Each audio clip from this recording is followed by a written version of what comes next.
الحمد لله رب العالمين والصلاة والسلام على خاتم الأنبياء والمرسلين سيدنا محمد وعلى آله وصحبه أجمعين. أعوذ بالله من الشيطان الرجيم.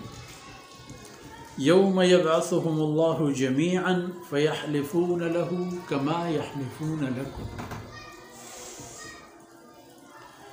ويحسبون أنهم على شيء ألا إنهم هم الكاذبون.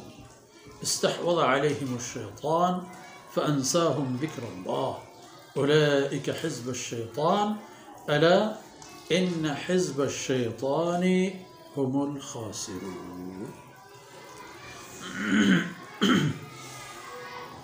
سبحانك لا علم لنا إلا ما علمتنا إنك أنت العليم الحكيم.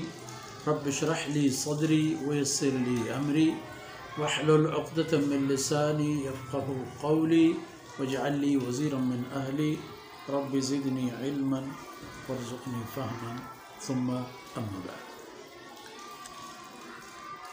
گرامی قدر بھائیوں بہنوں اور عزیز بچوں، اب جن لوگوں نے اللہ رب العزت کی نافرمانی میں زندگی گزار دی، اللہ رب العزت کے احکامات سے بغاوت کر بیٹھے،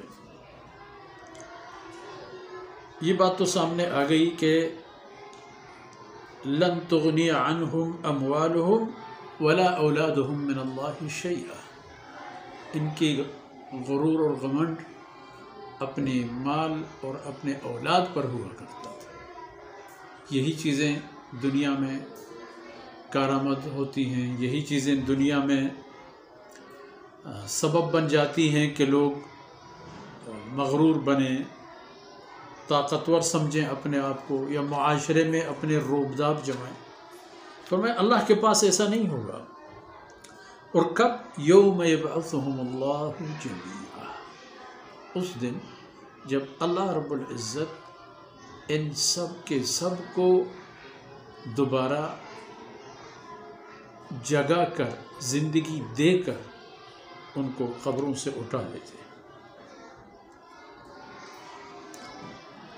ہاں البتہ یہ جب دوبارہ زندہ ہو جائیں گے اور میدان محشر کو دیکھیں گے، انہیں ساری بھولی ہوئی باتیں یاد تو آ جائیں گی، لیکن یہ چالاکی کریں گے ان میں سے کچھ لوگ. اس میں قرآن کریم نے مختلف قسم کے حالات بیان کیے ہیں کچھ لوگوں کے. عمومی طور پر تو کچھ لوگ ایسے گھبرائیں گے کہ کچھ نہیں کہہ پائیں گے، مگر ایسا بھی ہوگا کہ چند ایک لوگ ایسے چالاک، تیز اور طرار ہوں گے کہ وہاں بھی قسموں پر آئیں گے کہ واللہ ہم نے کوئی غلط کام نہیں کیا ہے، اللہ ہم تو موحد تھے، ہم نے کوئی شرک نہیں کیا، ہم نے کوئی ظلم نہیں کیا.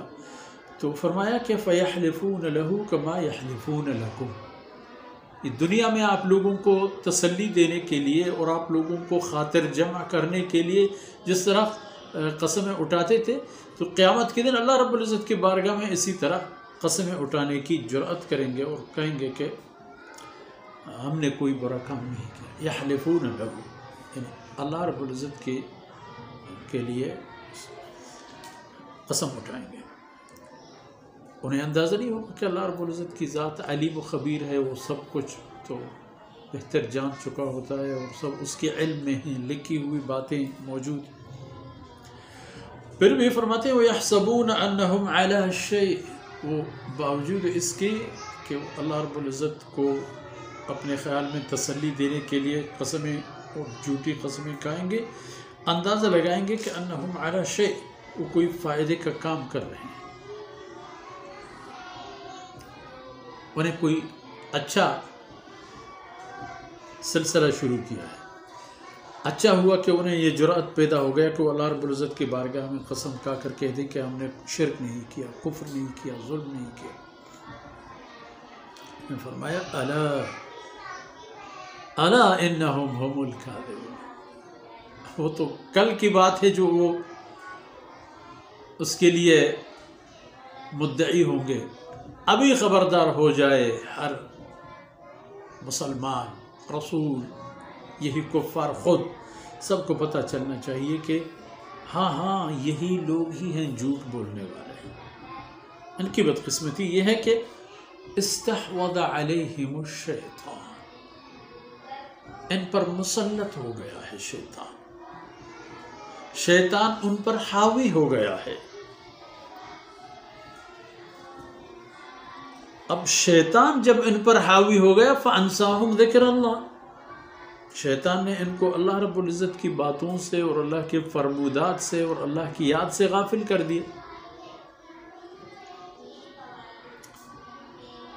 تو اللہ کی یاد اور اللہ کے احکامات کے مطابق زندگی گزارنے سے غفلت کے سبب یہ عاقبت الامر اولئک حزب الشیطان بن گئے. یہی لوگ شیطان کی جماعت کے لوگ بن گئے، شیطانی جماعت بن گئی اور یہ لوگ اس جماعت کے ممبر بن گئے.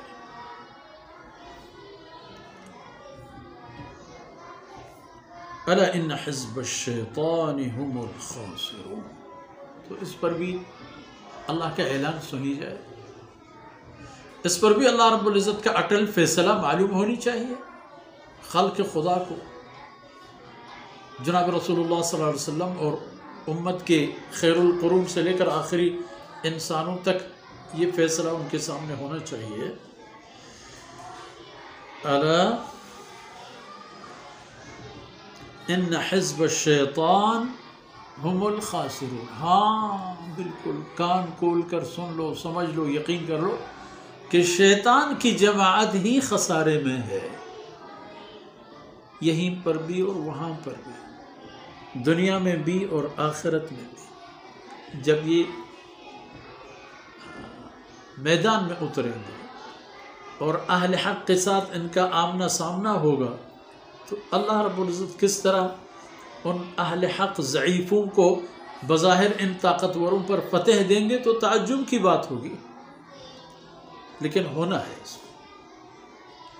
الا ان حزب الشیطان هم الخاسرون. ہر ایک کو پتہ چلنا چاہیے کہ شیطان کی جماعت خسارہ اور نقصان میں ہے.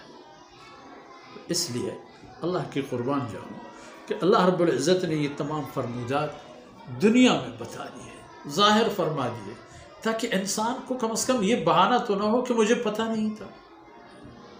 کہنے والے کہہ دیں گے، سننے والے سن لیں گے، سمجھنے والے سمجھ لیں گے، عمل کرنے والے عمل کریں گے. یہ تو 4 دن والی زندگی ہے، اسی طرح اوپر نیچے تگ و دو کرتے ہوئے ختم ہو جائے گی اور معاملہ ختم. اور جو ہی یہ لمحات ختم ہو جاتی ہیں تو وہ مسائل اور مشکلات شروع ہو جاتے ہیں جن کا کوئی انتہا اور انجام نہیں ہوتا. تو اس لیے اللہ رب العزت نے یہ وارننگ دیے ہیں، ان وارننگ کو نظر انداز کرنے والا ہی تباہ ہو جائے گا، اور ان کو حقیقت سمجھ کر ان کے تقاضے پورا کرنے والا دنیا اور آخرت کی سرفرازی حاصل کر لے گا. اور ان گزارشات کے ساتھ ہی آج کی نشست کا اختتام ہوتا ہے. اللہ رب العزت ہماری کوتاہیوں سے، خامیوں سے، ضعف سے رب العالمین درگزر فرمائے اور یہ لمحات ہمارے اور آپ کی دنیا اور آخرت کے سرمایہ بن جائیں. وصلی اللہ علی نبینا محمد وعلی آلہ وصحبہ اجمعین.